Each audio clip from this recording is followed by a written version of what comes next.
माधवा कुंज बिहारी। जय राधा माधवा कुंज बिहारी। जय राधा माधवा कुंज बिहारी। जय राधा माधवा कुंज बिहारी। जय गोपीजन वल्लभा गिरिवरधारी। जय गोपीजन वल्लभा गिरिवरधारी। जय गोपीजन वल्लभा गिरिवरधारी। जय गोपीजन वल्लभा गिरिवरधारी। यशोधनंदन ब्रज जनरंजन। यशोदानंदन ब्रज यशोदानंदन ब्रज जनरंजन। जनरंजन। यशोदानंदन ब्रज जनरंजन। यमुना तीरा वनचारी। यमुना तीर वनचारी। यमुना तीरा वनचारी। यमुना तीर वनचारी। जय राधा माधवा कुंज बिहारी। जय राधा माधवा कुंज बिहारी। जय राधा माधवा कुंज बिहारी। जय राधा माधवा कुंज बिहारी। हरे कृष्णा कृष्ण कृष्ण हरे हरे। हरे राम राम राम हरे हरे। हरे कृष्णा कृष्ण कृष्ण हरे हरे। हरे राम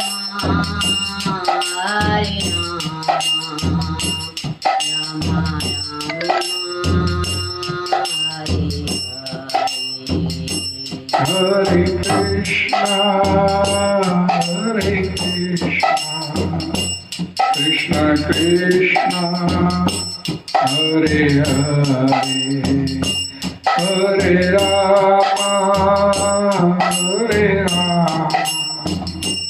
राम राम हरे हरे। हरे कृष्णा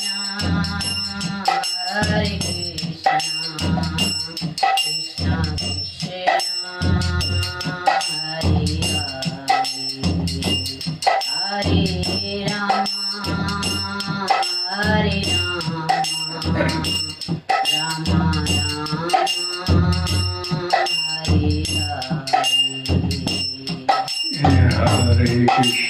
हरे कृष्ण कृष्ण कृष्ण हरे हरे। हरे राम राम राम हरे हरे। हरे कृष्ण कृष्ण कृष्ण हरे हरे। हरे राम राम राम हरे हरे। हरे Krishna Krishna Krishna Hare Hare. Hare Ram, Ram Ram, Hare Hare. Hare Krishna, Krishna Krishna, Hare Hare, Hare Ram, Ram Ram, Hare Hare Krishna, Krishna Krishna, Hare Hare. Hare Rama, Rama Rama, Hare Hare.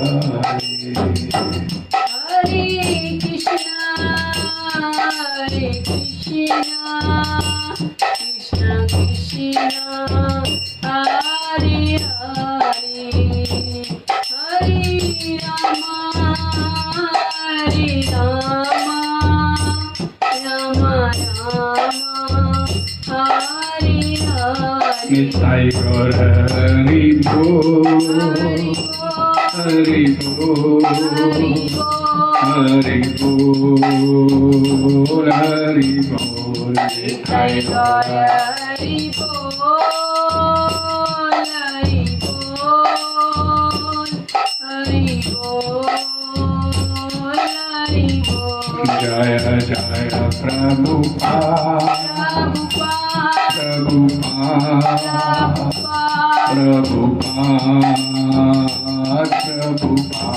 Jaya Jaya Jai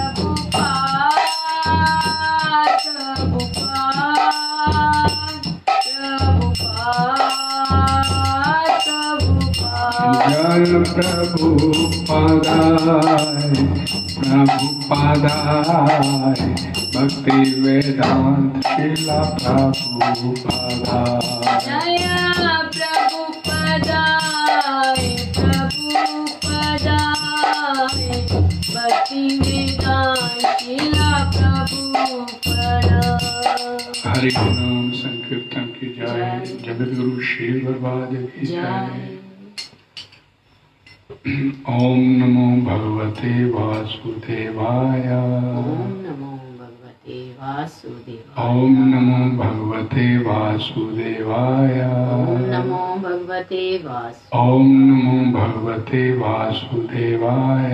ओम नमो भगवते वासुदेवाय। नारायणं नमस्कृत्यं नारायणं नमस्कृत्य नरं चैव नरोत्तमं नरं चैव नरोत्तमं देवीं सरस्वतीं व्यासं देवीं सरस्वतीं ततो व्यासं जयामुदीरये। ततो जयामुदीरये। नश्वरेषु प्रायेषु भद्रेषु नष्टप्रायेषु अभद्रेषु नित्यं भागवत सेवया नित्यं भागवत सेवया भगवती उत्तम श्लोके भगवति उत्तम श्लोके भक्तिर्भवति नैष्ठिकी। भक्तिर्भवति नैष्ठिकी। कृष्णाय वासुदेवाय कृष्णाय वासुदेवाय देवकी नंदनाय च देवकी नंदनाय नंद गोकुमाराय नंदगोकुमाराय गोविंदाय नमो नमः। गोविंदाय नमो नमः। हरे कृष्ण। हरे कृष्ण। आज दिन मंगलवार 9 जून संध्या समय भगवत गीता की कक्षा में आप सभी का स्वागत है और आप सभी का बहुत बहुत धन्यवाद। चर्चा करेंगे श्रीमद् भगवत गीता यथारूप अध्याय 3 श्लोक संख्या नंबर 19 और 20। श्लोक इस प्रकार है।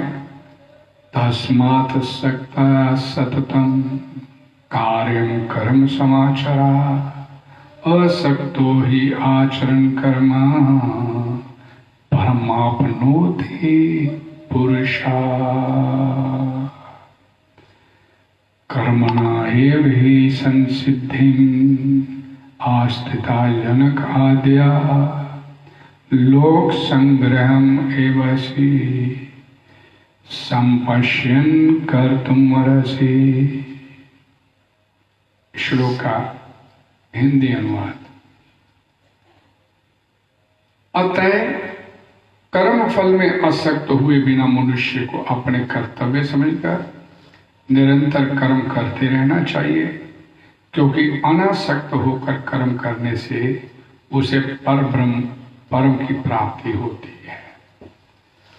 जनक जैसे राजाओं ने केवल नियत कर्मों को करने से ही सिद्धि प्राप्त की।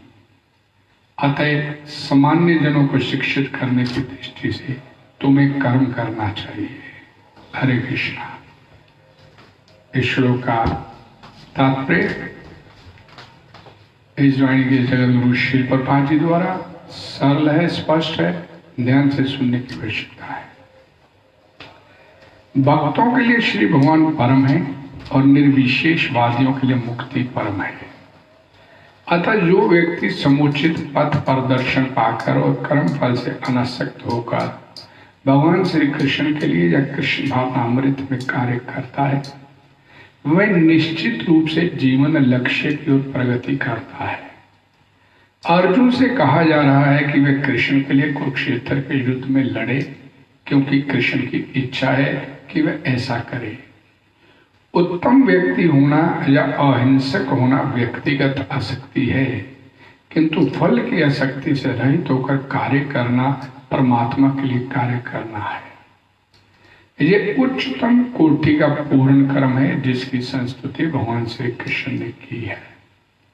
नियत यज्ञ जैसे वैदिक अनुष्ठान उन पाप कर्मों की शुद्धि के लिए किए जाते हैं जो इंद्रिय तृप्ति के उद्देश्य से किए गए हों, किंतु कृष्ण भावनामृत में जो कर्म किया जाता है वह अच्छे या बुरे कर्म के फलों से परे है। कृष्ण भावना भावित व्यक्ति में फल के प्रति लेश मात्र आसक्ति नहीं रहती, वह तो केवल कृष्ण के लिए कार्य करता है। वह समस्त प्रकार के कर्मों में रत रहकर भी पूर्णतया अनासक्त रहा आता है। जनक जैसे राजा स्वरूप सिद्ध व्यक्ति थे, अतः वे वेद अनुमोदित कर्म करने के लिए बाध्य न थे। तो भी वे लोग सामान्य जनों के समक्ष आदर्श प्रस्तुत करने के उद्देश्य से सारे नियत कर्म करते रहे। जनक सीता जी के पिता तथा भगवान श्री राम के ससुर थे। भगवान के महान भक्त होने के कारण उनकी स्थिति दिव्य थी, किंतु चूंकि वे मिथिला जो भारत के बिहार प्रांत में एक परगना है के राजा थे, अतः उन्हें अपनी प्रजा को यह शिक्षा देनी थी कि कर्तव्य पालन किस प्रकार किया जाता है। भगवान कृष्ण तथा उनके शाश्वत सखा अर्जुन को कुरुक्षेत्र के युद्ध में लड़ने की कोई आवश्यकता नहीं थी, किंतु उन्होंने जनता को यह सिखाने के लिए युद्ध किया कि जब सत्य परामर्श असफल हो जाते हैं तो ऐसी स्थिति में हिंसा आवश्यक हो जाती है। कुरुक्षेत्र युद्ध के पूर्व युद्ध निवारण के लिए भगवान थक ने सारे प्रयास किए, किंतु दूसरा पक्ष लड़ने पर तुला था, अतः ऐसे सद्धर्म के लिए युद्ध करना आवश्यक था। यद्यपि कृष्ण भावना भावित व्यक्ति को संसार में कोई रुचि नहीं हो सकती, तो भी वह जनता को ये सिखाने के लिए कि किस तरह रहना और कार्य करना चाहिए, कर्म करता रहता है। कृष्ण भावना अमृत में अनुभवी व्यक्ति इस तरह कार्य करते हैं कि अन्य लोग उनका अनुसरण कर सके, और इसकी व्याख्या आगे की जाती है। हरे कृष्णा। ओम अज्ञानतिमिरन्दस्य ज्ञानाञ्जनशलाकया चक्षुर्मिलितं येन तस्मै श्रीगुरवे नमः। श्री चैतन्य मनोभीष्टं स्थापितं येन भूतले स्वयं रूपा कदा मह्यं ददाति सपदान्तिकम्। नमो विष्णुपदाय कृष्णप्रेष्ठाय भूतले श्रीमते भक्ति वेदांत स्वामिनीति नामिने। नमस्ते सरस्वते देवे गौरवाणी प्रचारिणे निर्विशेष शून्यवादी पाश्चात्य देश धारणे। वांछा कल्पतरुभ्यश्च कृपा सिन्धुभ्येव च पतितनाम पावनेभ्यो वैष्णवेभ्यो नमो नमः। जय श्री कृष्ण चैतन्य प्रभु नित्यानंद श्री अद्वैत गदाधर श्रीवासादि गौर भक्तवृंद। हरे कृष्ण कृष्ण कृष्ण हरे हरे, हरे राम राम राम हरे हरे। भगवतवाणी श्रीमद् भगवद गीता की जय। जगतगुरु श्री प्रभुपाद जी की जय।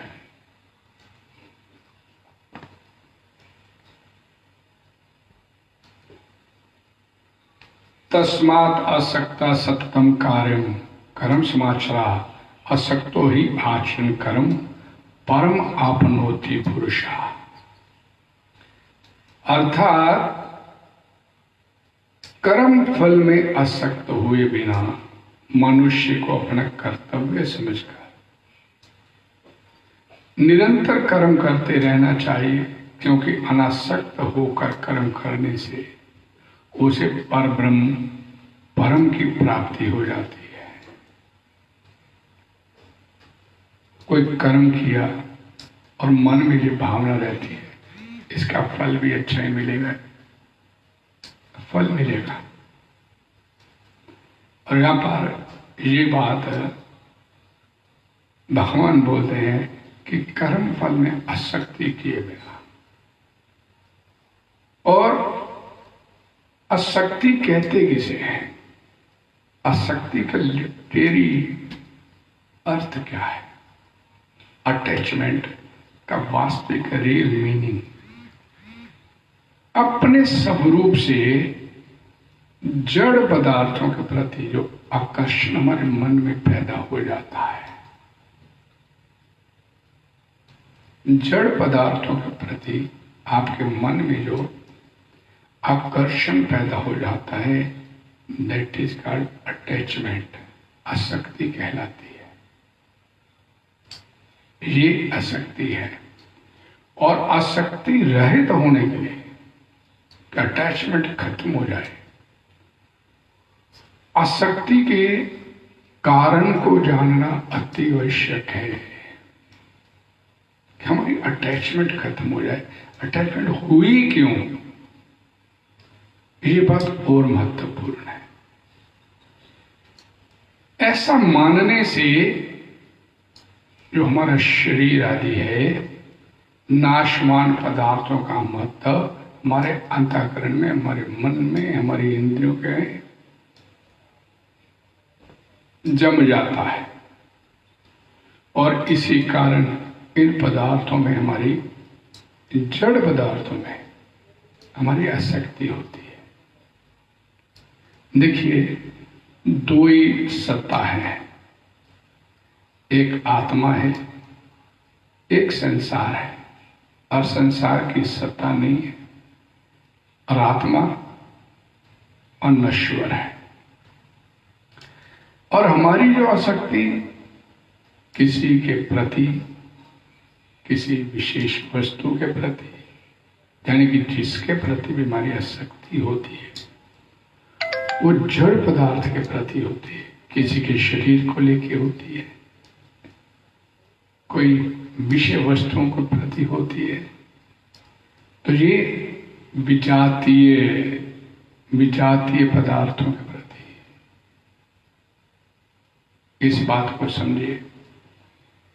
आत्मा इज ए पार्ट ऑफ परमात्मा, भगवान का अंश है, ममैवंशो। और शरीर जो आत्मा को मिला है, इस ए पार्ट ऑफ संसार,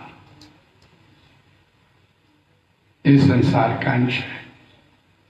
क्योंकि ये आपको जो 8 तत्वों से बना हुआ शरीर है, जल भूमि वायु अग्नि आकाश मन बुद्धि अहंकार, ये आपको संसार से मिलते हैं, प्रकृति से मिलते हैं, माया से मिलते हैं। कुछ भी समझे। अक्सर कई लोग बोलते हैं ये माया से कहाँ लिखा है भगवद गीता में कि माया से मिलते हैं, मायावी है ये शरीर मायावी है, कहाँ लिखा है? भगवान स्वयं बोलते हैं भगवद गीता के 18वें अध्याय में, भ्राम्यन सर्वभूतानि यंत्र रूढ़ानि मायाया।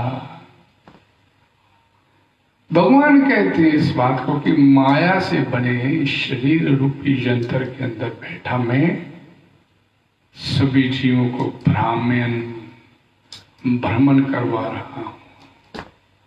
भ्रमण में लगे, घूम रहे हैं, कभी इस योनि में, कभी उस योनि में, कभी उस योनि में, कभी इस योनि में। और भगवान ने घूमने के लिए पूरी व्यवस्था करके रखी है। और जीव की जैसे जैसे जहां जहां पर उसकी आसक्ति है, जहां जहां पर वो अपनी आसक्ति बना के बैठा है, वैसे वैसे अगला घूमने के लिए उसको अगला शरीर दे दिया जाता है। क्या बोला गया कि आसक्ति जो है बेसिकली यही जीवात्मा का पतन करती है। अटैचमेंट ये पतन करने वाली है। किसी विशेष घर में, किसी विशेष ऑफिस में, विशेष कंपनी में आपकी आसक्ति हो गया, आपका अटैचमेंट हो गया, मरते मरते उसके बारे में सोचते सोचते शरीर छोड़ दिया, तो भगवान करुणा सिंधु है, उसी जगह पर फिर दोबारा आपको अगला शरीर देके भेज देंगे। क्योंकि जड़ पदार्थों में आसक्ति थी, तो उसी जगह पर भगवान किसी न किसी 84 लाख योनियों में से जो योनियां, चूहे की योनि में, कुत्ते की योनि में, कॉकरोच की योनि में, छिपकली की योनि में, वहीं भेज देंगे। यम यम वापी स्मरण भावम त्यजन्ते क्लेवरम तम तमय वेत्ति कौन्तेय तथा सद्भाव। भगवान बोलते हैं कि तो जिस जिस भाव का सिमरन करते हुए शरीर छोड़ेगा, उसी भाव को तो फिर अगले जिस शरीर में प्राप्त हो जाएगा। भगवद गीता 8:6। और इस प्रकार जड़ पदार्थों से हमारी जो अटैचमेंट हुई, उसी के कारण मनुष्य को बार बार जन्म मरण का कारण बनता है। कारणम गुणो संगोस्य सत असत योनि जन्मसु। भगवान बोलते हैं गीता 13:21 में, कारणम गुणो संगोस्य सत असत योनि जन्मसु। इन्हीं जड़ पदार्थों के साथ आसक्ति की वजह से ही मनुष्य को बार बार सत असत योनियों में बार बार जन्म लेने को विवश होना पड़ता है। और जन्म जरूर होगा आपका, पुनर्जन्म अध्रुवम जन्म मृत्युस्य च। जिसका मृत्यु हुआ है उसका पुनर्जन्म ही नहीं। और ये जन्म जो है इसी आसक्ति की वजह से, इसी अटैचमेंट की वजह से, इस संसार में आसक्ति की वजह से हम बार बार जन्म लेते हैं और बार बार मरते हैं। एक बात बड़ी महत्वपूर्ण समझने वाली कि जो अटैचमेंट है, जिस व्यक्ति की आसक्ति फंसी है इस संसार में, वो किसी का, दूसरे का हित नहीं कभी भी कर सकता। इस बात को समझिए। वो अपना हित पहले देखेगा, लेकिन जो आसक्ति रहित है, जिसने भगवान की सेवा में अपने आप को लगा दिया है, कोई अटैचमेंट नहीं संसार के प्रति, संसार में रहता हुआ कर्म तो कर रहा है, देखने में ऊपर से लगता है ये संसारिक कर्म कर रहा है, लेकिन अंदर से उसकी अटैचमेंट नहीं है, आसक्ति नहीं है। और आसक्ति रहित व्यक्ति दूसरे का हित उसके द्वारा अपने आप ही हो जाता है। जिसकी अटैचमेंट है, आसक्ति है जिसकी इस संसार में, वो कभी किसी दूसरे का हित नहीं कर सकता। वो अपना स्वार्थ देखेगा पहले किसी दूसरे का हित करने के लिए। लेकिन जिसकी आसक्ति इस संसार में नहीं है, वो उससे सबता ही अपने आप ही दूसरे का हित होता चला जाता है, क्योंकि उसे अपनी कोई अटैचमेंट नहीं संसार में। भगवान की भक्ति में लगा व्यक्ति कैसे बोलते हैं, सर्वभूत हिते रता। उसका एक ही कार्य होता है कि दूसरे का हित कैसे हो जाए, दूसरे प्राणी का हित कैसे हो जाए। वो भगवान की सेवा में लगता है तो सामने वाले में भी भगवान के अंश के रूप में उसे देखता है। उसे शरीर नहीं दिखता। जो माम पश्यति सर्वत्र, तो सब जगह मेरे को देखता है और सब में मेरे को देखता है, सब जगह देखता है और सब में मेरे को देखता है।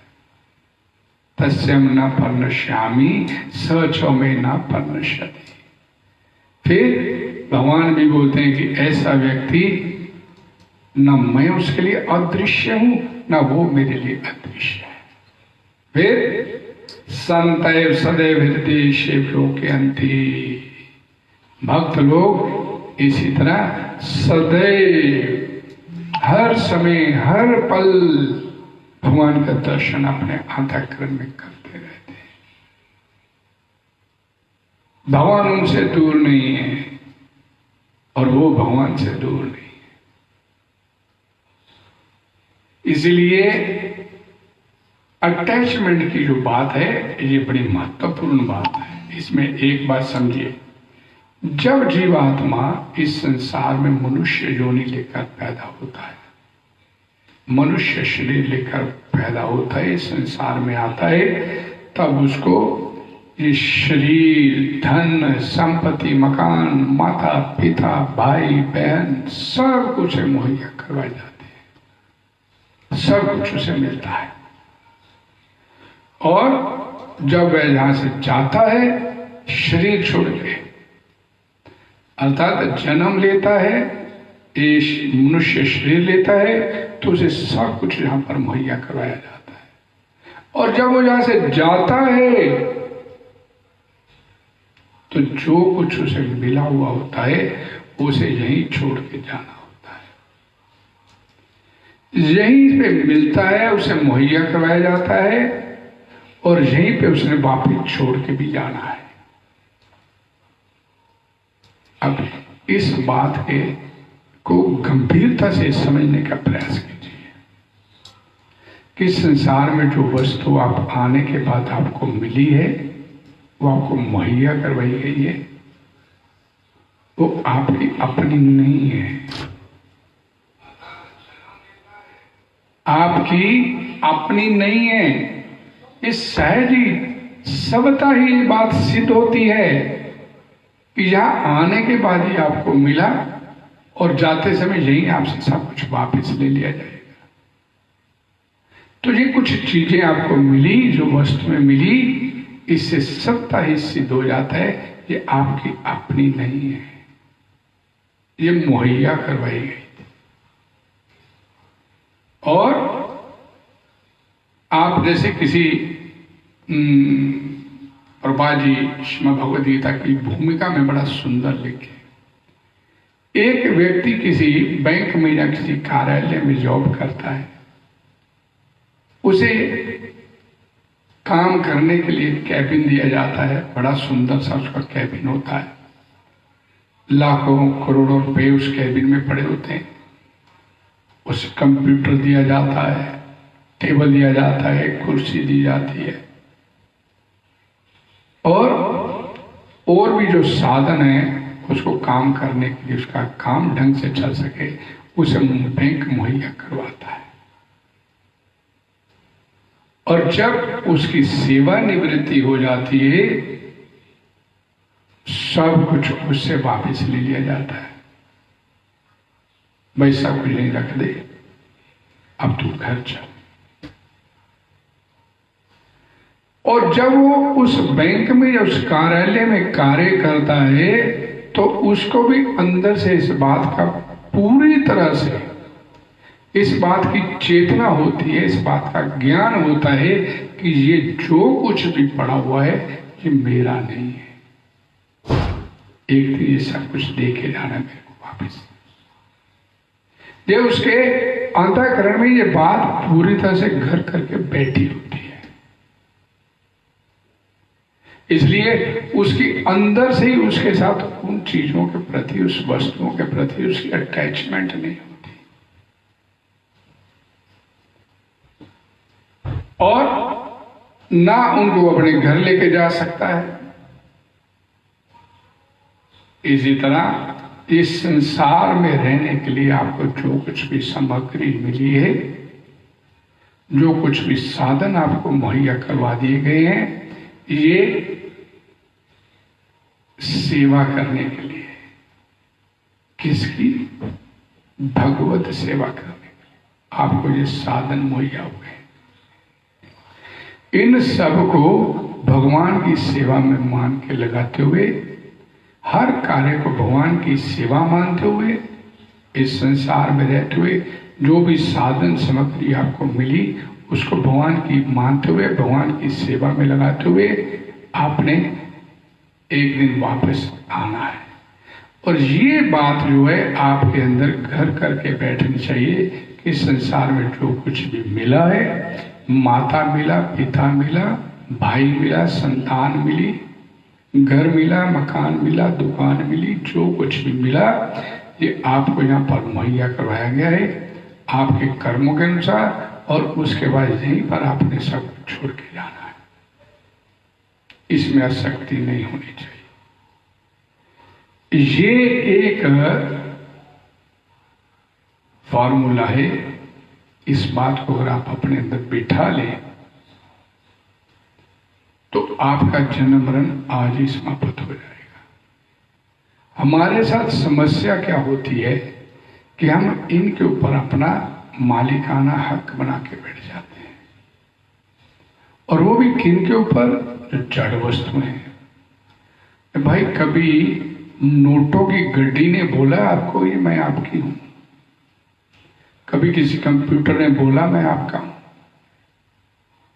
कभी किसी ने भी आपके ऐसी जड़ वस्तुएं जिनको आप अपना, जिनके प्रति आपके मन में आसक्ति बनी हुई है, इनको कभी आपने, इन्होंने कभी आपको बोला ये हम आपकी हैं? हमने इनको अपना मान के बैठे हुए हैं। और एक जगह प्रभुपाद जी लिखते हैं मैड मैन रेस, पागलों की दौड़ है। और उससे भी महत्वपूर्ण बात कि इस संसार में जब कोई वस्तु आपसे वापस ले ली जाती है, कोई आपका संबंधी भगवान ले गए, वापस अपने पास ले गए, आपसे छुड़ा ली उसकी आसक्ति, तो वो तो आसक्ति खत्म करके चला गया आपसे, लेकिन हमारी तरफ से उसके जाने के बाद भी जब तक हमारे अंदर से शरीर प्राण नहीं निकल जाते तब तक उस जाने वाले के प्रति हमारी आसक्ति फिर बरकरार रहती है। उसको रो रो के याद करते हैं। यानी कि वो जाने वाला छोड़ के चला गया, अपनी सारी आसक्तियां समाप्त कर गया। कभी ऐसा हुआ कि कोई चला गया और वापस आया वो आपके पास? लेकिन हम अपनी तरफ से किसी भी प्रकार की कोई आसक्ति छोड़ने के लिए तैयार नहीं। और यही बात मैंने अभी आप लोगों को बोली, कारणम गुणो संगोस्य सत असत योनि जन्मसु। ये आसक्ति ही संसार के प्रति जो आपकी आसक्ति हमारी बनी हुई है, ये आसक्ति फिर हमारे को दोबारा इस संसार में जन्म लेने को बाध्य करती है। चल भाई अगला जन्म ले ले।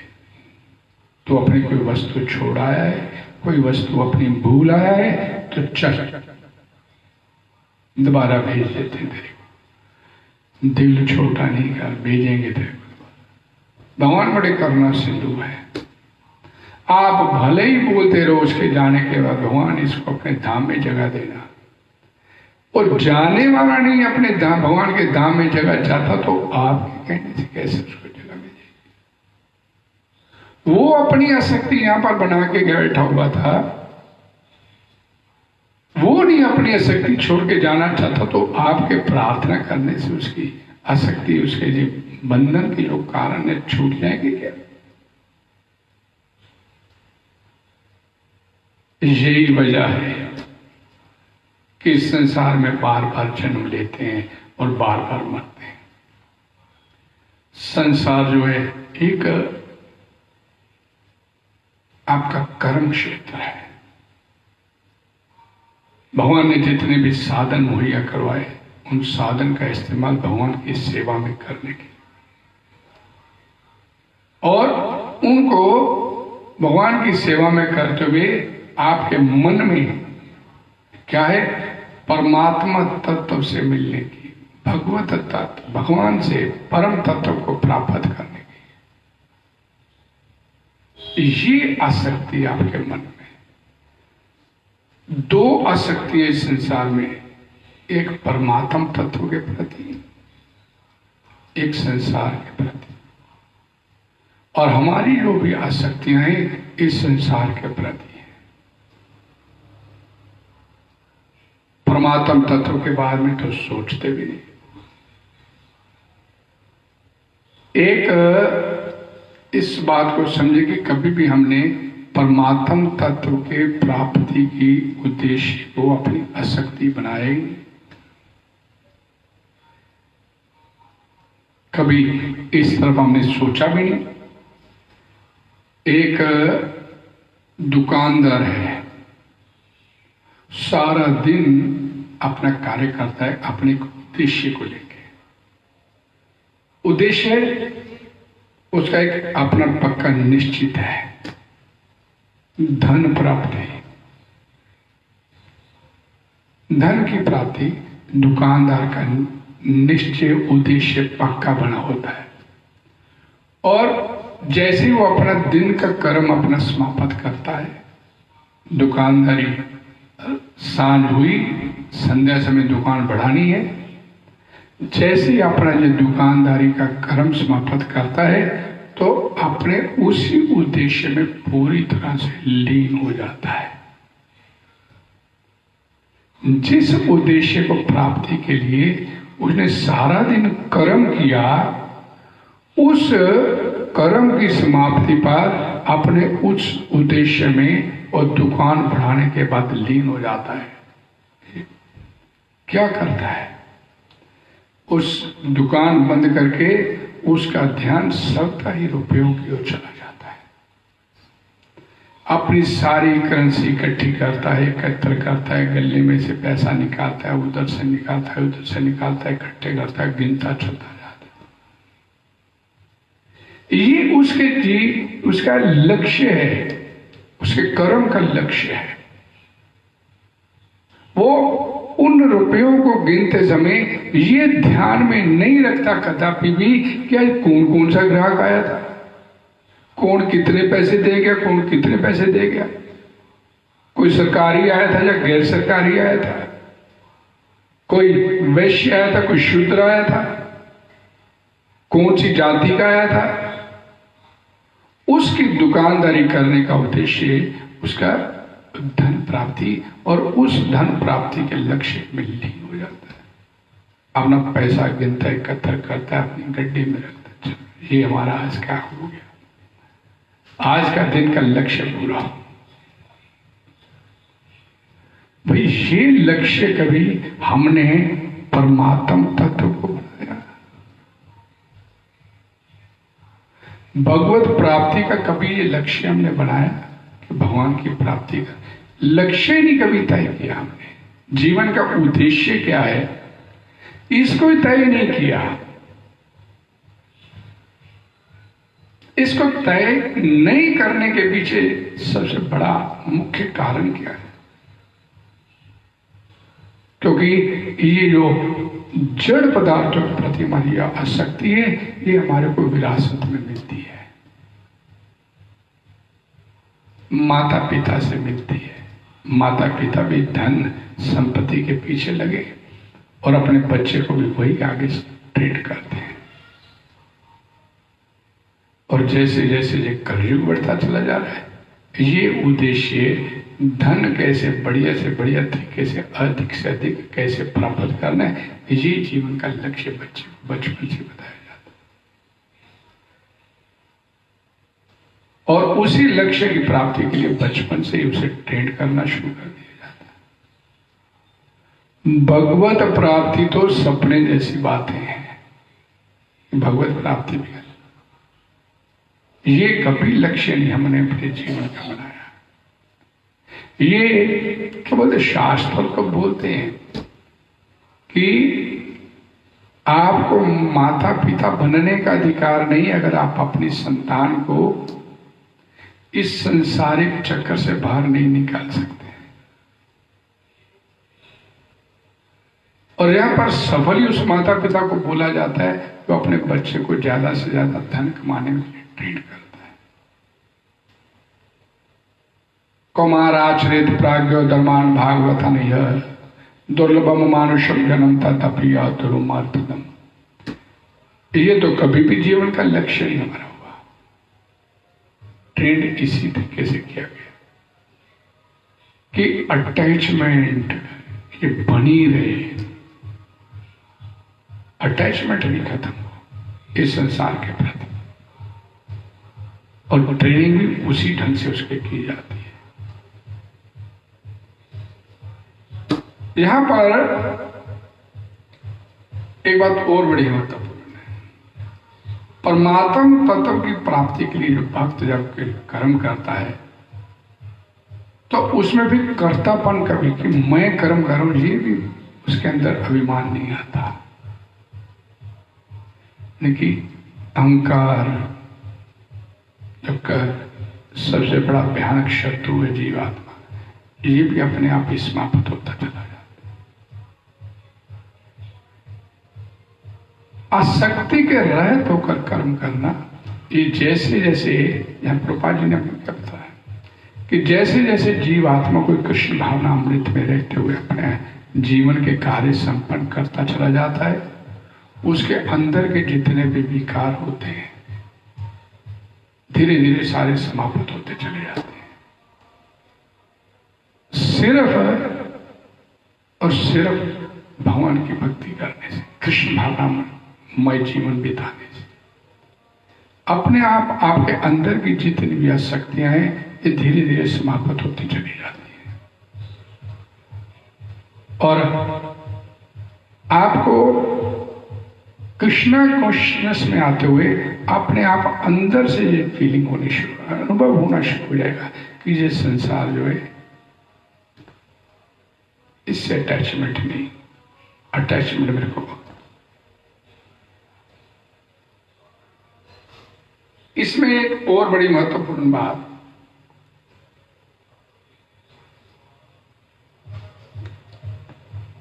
जितने भी ये पारिवारिक संबंध होते हैं इस संसार में,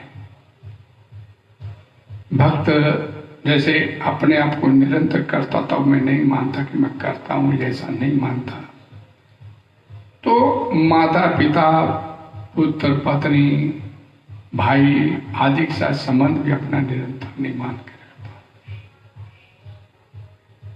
केवल और केवल भगवत सेवा उसके जीवन का उद्देश्य बन जाती है, और जैसे जैसे अपने उस उद्देश्य को प्राप्त करता हुआ भक्ति में जितना जितना अग्रसर होता चला जाता है, तो उतना उतना उसके अंदर से अटैचमेंट जो होती है अपने आप ही समाप्त होती चली जाती है। एक बात को ध्यान से समझिए कि ये मान्यता दृढ़ होती है इस बात को लेकर कि भक्ति में लगा हुआ व्यक्ति जो होता है, पिता पुत्र पत्नी भाई पति आदि के रूप में जो भी से समाग, जो भी से भूमिका मिलती है, उस भूमिका को बड़े अच्छे ढंग से निभाता है, क्योंकि उसके पीछे कार्य करने की जो शक्ति होती है, जो बुद्धि होती है, वो फिर भगवान की तरफ से उसे प्राप्त होती है। तेषाम सतत युक्ता नाम भजताम प्रीति पूर्वकम ददामी बुद्धि योग। भगवान उसके इस संसार में मार्गदर्शक बन जाते हैं। उसका मार्गदर्शन करने के लिए भगवान स्वयं आकर उसकी उंगली पकड़ लेते हैं। किसकी? जो भजन प्रेम पूर्वक, उसके भजन में सेवा, भगवान की सेवा में अपने, और इस संसार में रहते हुए जो भी कर्म है वो भगवान की सेवा में करना।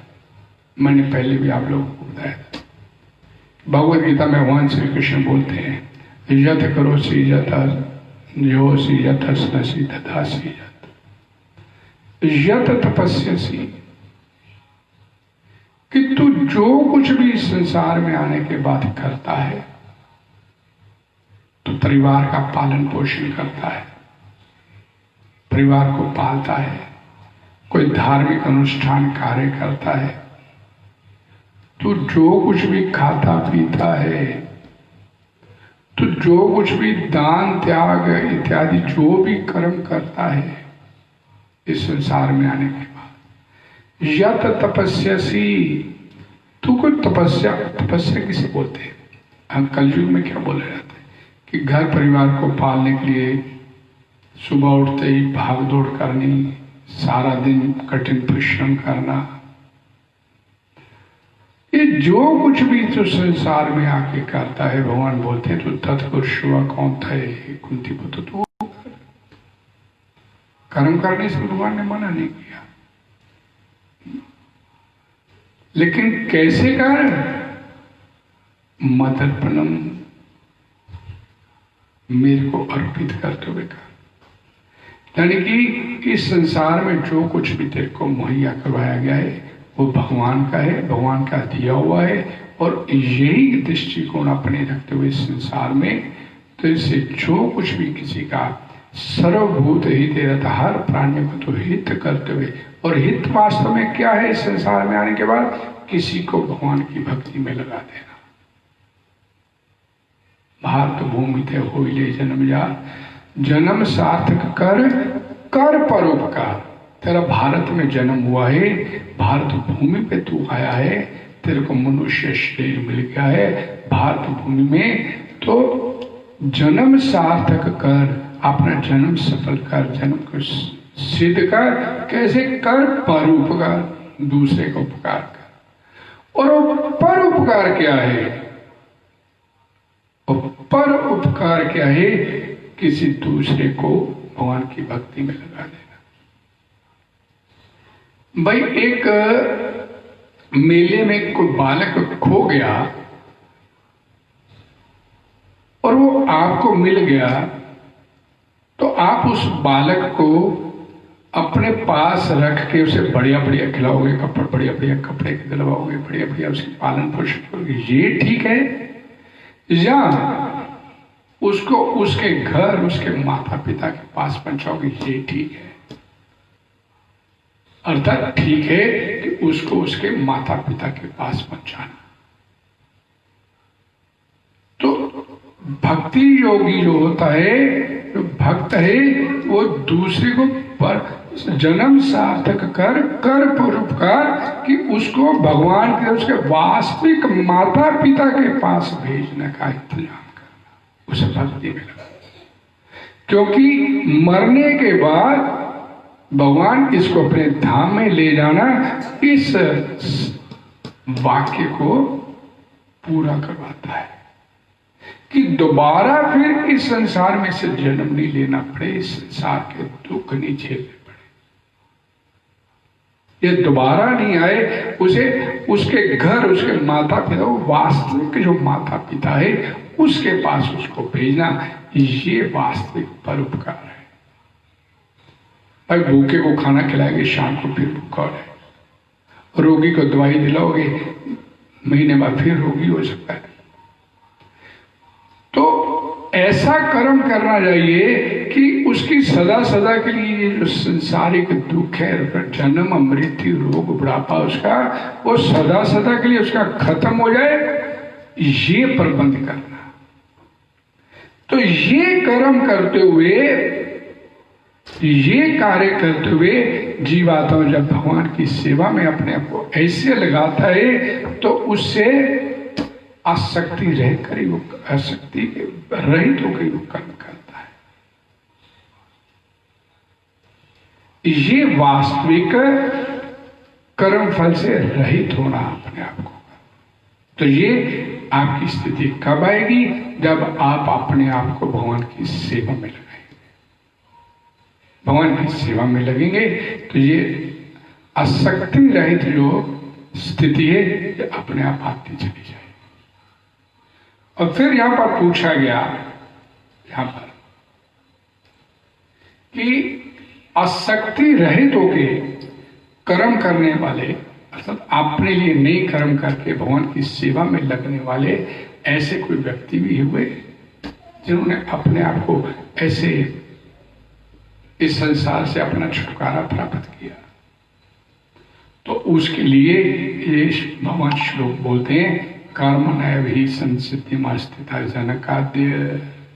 जनक आदि राजाओं ने इसी तरह इसी तरह इसी पद्धति के ऊपर चलते हुए भगवान श्री कृष्ण बोलते हैं अपने आप को इस संसारिक चक्कर से बाहर निकाला। जब जनक आदि राजा का यहाँ पर भगवान श्री कृष्ण स्वयं इस बात की विस्तार से बोलते हैं। इसलिए भगवान श्री कृष्ण बोलते हैं कि ऐसा नहीं है, ये कर्म फल की आसक्ति से कोई छूटा नहीं है। यहाँ पर भगवान बोलते हैं जनक जैसे राजाओं ने ये सिद्धि प्राप्त किया। और प्रभुपाद जी ने बोला कि ये लोग जो थे वेद अनुमोदित कार्य करने के लिए बाध्य नहीं थे कि वेद पुराणों शास्त्रों में बोला गया है, ना वैदेशेष ना तपसा ना दाने न ऐसिया। भगवत गीता में भगवान बोलते हैं ना वेद पुराणों के पढ़ने से, ना कोई तपस्या करने से, ना तपसा, ना दाने, ना कोई दान त्याग इत्यादि करने से, न ऐसिया धूप अगरबत्ती करने से भी भगवान बोलते भगवत गीता में मेरी प्राप्ति नहीं है, ऐसे मेरी प्राप्ति नहीं हो सकती। मेरी प्राप्ति कैसे होगी? यथारे भक्तिर मम ऊर्जिता, एकमात्र मेरी भक्ति में सेवा में लगने से, एकमात्र मेरी भक्ति में सेवा में लगने से इस संसारिक चक्कर से तो छूट सकता है। अटैचमेंट खत्म हो जाएगी संसार से, जैसे जैसे तुम मेरे को अपनी सेवा में लगाए। तो ये विधि यहां पर बताई गई। क्या बोला गया? न साध्यति माम योगो न सांख्यम धर्मम उद्वा न तपसा न स्वाध्याया न तपसा न त्यागो न साध्यति माम योगो। भगवान स्वयं बोलते हैं यीशु, और किसे बोलते हैं? उद्धव को। भागवतम पुराण के 11वें स्कंद में उद्धव गीता में भगवान श्री कृष्ण स्वयं बोलते हैं कोई मेरी प्राप्ति न सा कोई अष्टांग योग या योगा प्राणायाम ये कुछ करने से मेरी प्राप्ति नहीं होने वाली। न सांख्यम धर्मम उद्वा, हे उद्धव ना कोई किसी प्रकार की एनालिटिकल स्टडी, सांख्यम योग इससे भी नहीं, ना स्वाध्याया ना कोई वेद पुराणों के पढ़ने से, ना तपसा ना त्यागो कोई तपस्या करने से, ना दान इत्यादि करने से, यथा भक्तिर्मामूर्जिता एकमात्र मेरी भक्ति में सेवा करने से ये तेरे अंदर के सारे विकार, ये जितनी भी तेरी अटैचमेंट है ये सारी की सारी समाप्त हो जाएगी। जो तेरी कर्म फल के प्रति जो तेरे अंदर बनी हुई है चेष्टा बनी है प्राप्त करने की, वो समाप्त हो जाएगी सिर्फ अपने आप को कृष्णा कॉन्शियसनेस में लाने के लिए। जिस दिन तू कृष्णा भावनामय में होता चला जाएगा उस दिन तेरे अंदर के सारे विकार अपने समाप्त होते चले जाएंगे। फिर तू सबता ही तू अपने लक्ष्य की ओर बढ़ता चला जाएगा। लेकिन ये कृष्णा कॉन्शियसनेस में आने के लिए तेरे को एक प्रामाणिक गुरु की आवश्यकता हो। गुरु शिष्य परंपरा के तहत तेरे को प्रामाणिक गुरु के मार्ग निर्देशन में ही तो इस सफलता को प्राप्त कर सकता है। और गुरु के बिना न तत्विधि प्रणिपातेन परिप्रश्नेन सेव्या उपदिक्षन्ति ते ज्ञानम ज्ञानिना तत्वदर्शी। भगवान बोलते हैं कि हर प्रकार से अर्जुन को बोलते हैं, हर प्रकार से तो उस गुरु की स्वरूप सिद्ध व्यक्ति की शरणागति स्वीकार कर, अपना अभिमान अपना अहंकार छोड़ के विनम्रता पूर्वक उसके आगे जाके झुक अपने ज्ञान के भंडार को वापस अपने पास ही खाली करके जा, अपने से उससे जो ज्ञान मिले उससे प्राप्त परिप्रश्नेन उससे ज्ञान हासिल कर, सेव्या उसकी सेवा कर, फिजिकल सेवा कर। उपदेक्षन्ति ते ज्ञानम ज्ञानिना तत्वदर्शिना। वही तेरे को उस परम सत्य के दर्शन करवा सकता है। ये विधि है। अर्जुन ने भी भगवान श्री कृष्ण को अपना गुरु स्वीकार किया तो उसके मन के सारे संशय समाप्त हुए। मटीरियलिस्टिक गुरु नहीं, गुरु तो द्रोणाचार्य भी था। स्पिरिचुअल गुरु चाहिए। गुरु किसे बोलते हैं? जो आपके अंधकार को, अज्ञानता के अंधकार को दूर करे। अज्ञानता का अंधकार वो आपका आध्यात्मिक गुरु ही दूर कर सकता है। और गुरु के लिए ये विधि बताई गई है, कैसा तेरे को होना चाहिए गुरु की शरण में जाने के लिए। प्रभा जी बोलते हैं कि गुरु धारण करने के लिए जब आपके अंदर ये जिज्ञासा उत्पन्न हो जाए, मैं कौन हूं, कहां से आया हूं, एक दिन डाउट है, नहीं डाउट, मैंने जाना है,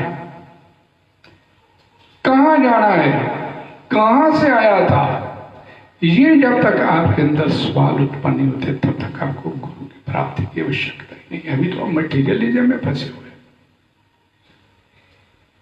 गुरु फैशन के लिए धारण नहीं किया जाता। प्रभा जी बोलते हैं जो वास्तव में इस संसार से निकलना चाहता है वो गुरु की शरण में जाता है। ये गुरु है जी, हमारे भी गुरु है जी, हमारे भी गुरु मिल जाते हैं जी, हरिद्वार में मिल जाते हैं, वृंदावन में मिल जाते, साल में एक बार जाते हैं, चढ़ाते, भेंट चढ़ाते, मिल जाते हैं, दर्शन कराते, इससे नहीं। ये जिज्ञासा कि मेरे को निकलना है इस संसार से, वो कब होगी? जब आप इस संसारिक दुखों से अपने आप को निजात प्राप्त करने के लिए सोचना शुरू करें। अभी अभ्यस्त होके बैठे दुखों के, दुख आया कोई नहीं, झेल लिया, कोई बात, एडजस्टमेंट कर लिया दुख के साथ। टांग टूट गई तो कोई नहीं, लकड़ी की, मेटल की लगा ली, गुजारा चल रहा है, ठीक है, एडजस्टमेंट हो गया। एडजस्टमेंट है। टांग टूटी क्यों मेरी? मैं तो नहीं तोड़वानी चाहता था, लेकिन क्यों टूटी? मैं तो नहीं जीवन में दुख चाहता था, लेकिन दुख फिर भी आते, क्यों आते? जिस दिन ये क्वेरी आपके अंदर उठेगी उस दिन गुरु आपके आसक्ति रहित कर्म करना, ये एक गुरु के मार्गदर्शन अच्छी तरह से समझ पाएंगे। हरे कृष्णा हरे कृष्णा कृष्णा कृष्णा हरे हरे, हरे राम राम राम। जगद्गुरु श्री प्रभुपाद की जय। आप सभी का बहुत बहुत धन्यवाद। कल फिर इसी तरह शाम को 5 बजे आप सभी का धन्यवाद। हरे कृष्णा।